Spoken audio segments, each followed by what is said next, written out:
हाँ भाई, exercise number 11.3 में क्वेश्चन नंबर 4 है। फुट ऑफ परपेंडिकुलर निकालना है ओरिजिन से। ठीक है, वैसा ही एक एग्जांपल 16 है, लेकिन मैं आपको उस फंडामेंटल से नहीं कराऊंगा। इसके लिए आपको एक टॉपिक पढ़ा रहा हूं, फुट ऑफ परपेंडिकुलर, और उसी के साथ साथ एक और टॉपिक जुड़ा होता है, image of any point in the given plane और in the given line. Line पे भी आता है क्वेश्चन और प्लेन पे भी आता है। मान लीजिए आपके पास एक प्लेन है और आपको एक पॉइंट दे रखा है। आपसे ये कहा गया कि इस पॉइंट से इस प्लेन पर एक परपेंडिकुलर डाला। आपसे वो उसका फुट मांग रहा है कि फुट ऑफ परपेंडिकुलर निकालिए, मींस क्यों निकालिए। पॉइंट भी आपको देगा और प्लेन की इक्वेशन भी देगा। देखो कंसेप्ट नोटबुक में लिखा हुआ होगा एक क्वेश्चन आप लोगों के पास, फुट ऑफ परपेंडिकुलर का। जरा पॉइंट बोलना क्या है उसमें। 7, कॉमा 5। प्लेन की इक्वेशन बताइए। हाँ, -z = 2 लिख लो वहां पे। सॉल्यूशन -z से कराया होगा, -z लिख लें। देखो उसने क्या कहा हमारे से कि we have to find out the foot of perpendicular drawn from this point 7, 14, 5 to the plane. Also find the distance of this point from this foot of perpendicular and you have to find out the image. ये question 5 number का question है, जो कि plane में से board में बहुत ज्यादा आता है। मोस्ट इंपॉर्टेंट क्वेश्चन कह सकते हैं आप इसको। करने का फंडामेंटल क्या है, इसके नीचे थोड़ी सी लाइन छोड़ रहा हूं मैं, थोड़ी सी जगह छोड़ रहा हूं यहाँ पर, क्योंकि इमेज के लिए थोड़ा सा मुझे इसमें ड्रॉ करना पड़ेगा। तो सबसे पहला काम, हम निकालेंगे इक्वेशन ऑफ पी क्यू। ध्यान से समझ लेना, इक्वेशन ऑफ पी क्यू निकालेंगे। पी क्यू क्या है, एक लाइन है। ठीक है, लाइन की इक्वेशन के दो फार्मूले पढ़ाए थे मैंने आपको।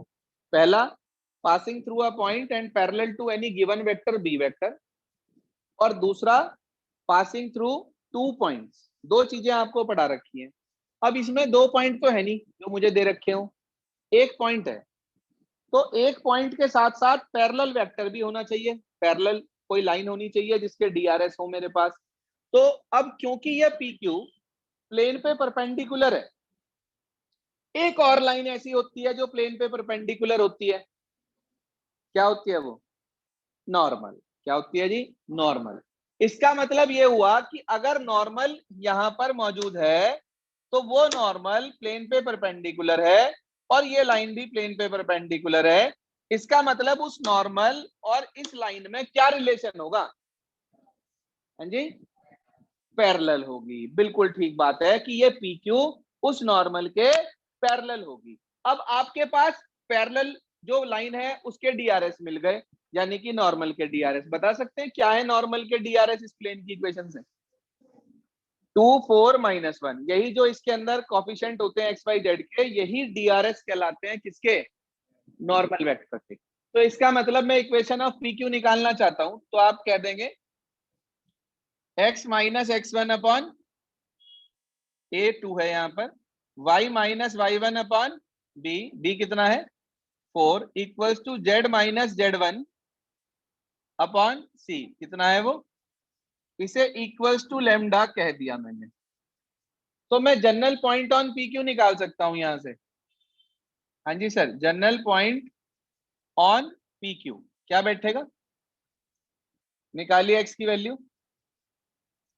2 lambda plus 7, 4 lambda plus 14, minus lambda plus 5, ये आ गया। तो हम ये कह सकते हैं कि it implies for any value of lambda point Q is, यही पॉइंट क्यू हो जाएगा 2 lambda plus 7, 4 lambda plus 14, minus lambda plus 5। ठीक है जी, लैम्डा की किसी ना किसी वैल्यू के लिए पॉइंट क्यू यही हो जाएगा हमारे पास। तो वो कब होगा? जब पॉइंट क्यू कहां लाई कर रहा है हमारे पास? प्लेन पर। अगर पॉइंट क्यू प्लेन पर है तो इसका मतलब वो प्लेन की इक्वेशन को क्या करेगा? सेटिस्फाई। क्या करेगा? सेटिस्फाई, आप कहेंगे सिंस Q लाइज ऑन कहां पर, प्लेन, तो इसका मतलब it implies Q must satisfy equation of plane. Concept notebook में देखेंगे नहीं, करेंगे इसे साथ साथ, ठीक है जी, करेंगे इसको साथ साथ, उसमें मत देखें। तो आपने देखा कि भाई Q प्लेन पे लाई कर रहा है, इसका मतलब ये प्लेन की इक्वेशन को सेटिस्फाई करेगा। तो आप Q की इस वैल्यू को उठाकर प्लेन की इक्वेशन में रख दीजिए यहाँ पर एक्स वाई जेड की जगह, और मुझे लैम्डा की वैल्यू बताइए कितनी आ रही है, फाइंड आउट करके। कंसेप्ट नोटबुक में मत देखना प्लीज। लैम्डा की वैल्यू निकालिए कितनी आ रही है।